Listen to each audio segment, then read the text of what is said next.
Why do negotiations fail? Yes, it's a question that needs to be answered.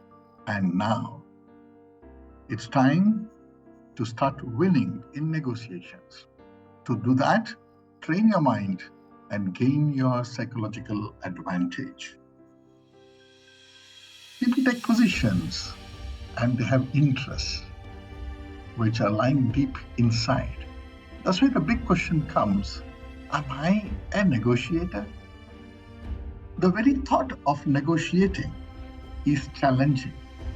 Yet each one of us have experienced situations in which we have negotiated. Negotiation is a social process and involving independent or interdependent people with differing interests who determine how they are going to allocate resources or work together in the future. Negotiators' mindset, let's take a look at that. Just as the techniques, tactics, and tools you use throughout the negotiation process are important, the mindset you bring into each and every negotiation is equally important. For this reason, you need to understand the essential challenges that are faced during negotiations. Yes? The four no's why negotiations fail. Many people stumble in the negotiation process. It is not that they do not want a successful outcome. It is just that along the way, obstacles appear. The common four obstacles are no trust and no need. Yet another one is I don't need your help, no help. And the fourth one, no satisfaction. Let's explore each one of this. Reasons not to commit. That is no trust. I don't know if you are the right person to help me solve my problem. A person might feel no trust for many number of reasons. I don't know you well enough, could be one. I'm used to dealing with someone else. I don't know what you can do. I've had a bad experience in the past, or I have a good relationship with someone else, so I don't trust you. The second one, the no need, reasons not to commit.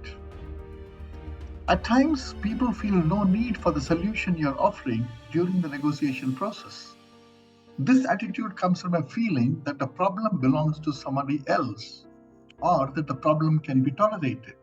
Other needs may be more pressing, or they don't care about the problem. They don't see the need for your help. They may be unaware of the need because the problems they represent are hidden. They don't feel that the need is important. So any of these factors, no need. And reasons not to commit can also be no help. People may have a problem but don't understand how your idea or how your suggestion can solve it. They feel they need no help. They may have such feelings because you are proposing the wrong solution.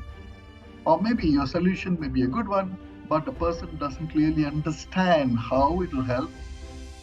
The person has another, supposedly better solution in mind, and your proposals aren't responding to the person's real reasons to act. And the last one, reasons not to commit, no satisfaction. People agree to the solution provided, but may have a new set of expectations now. The obstacles at this stage is typically feeling of, am I really getting my worth? Or is this really the proper thing to do? They feel doubtful about their decision to act. They are concerned with other people's reactions to the decision. They question whether you can deliver what was promised. And they have had previous negative experiences with other solutions. So we all have experienced these obstacles. The common error one commits when faced with the four no's is to use the push or the pull strategy. And so the convincing game begins during negotiation. Push versus pull versus push versus pull. People hate to be forced. They love to own their decisions. That's the reason why people begin to demonstrate resistance and stubbornness, and the negotiations fail. So, managing differences better. It's fantastic. Fisher, Uri, and Patton outline 4 principles that compose a good negotiation. Number 1, focus on interest, not position. Focus on interest, not position. Very, very key. The number 1 solution to become a winner. Separate the people from the problem. And don't blame the people for the problem.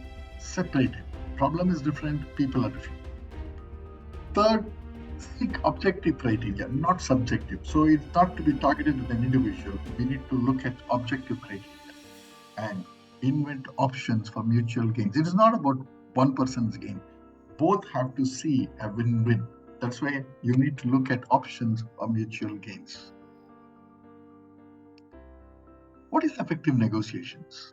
What are the simple do's and don'ts? Let's look at the short checklist. Do use I messages. Take responsibility for your own feelings. Certainly be honest. Give feedback. Use active listening skills. Question, discuss, engage in a conversation, establish eye contact, and ask a lot of open-ended questions so that people open up and talk to you, not closed-ended questions. And for heaven's sake, don't accuse or criticize. Don't you ever judge. Don't compare. Don't insult. Don't manipulate. Never give advice. Don't interrupt when they're talking. And for heaven's sake, don't threaten. Negotiation is all about win-win. Negotiation is an opportunity to raise your communication bar, to bargain at your negotiating best. Look at the word negotiating. Negotiation. Can you see the word ego there? N-E-G-O. The E-G-O, the ego there. Negotiation is dealing with ego within. Negotiation is dealing with the ego of the other. Negotiation is innovation that forces one to learn the right communication. Negotiation is an adaptation that enables one to win even in adverse situations. Negotiation is anticipation that helps one in detailed preparation. Negotiation is the calculation that prepares one to counter any altercation. Get help. Get help to assess your strengths in negotiation. Get help to learn to negotiate win-win. Please subscribe to Oscar Murphy Life Strategist, the channel on YouTube.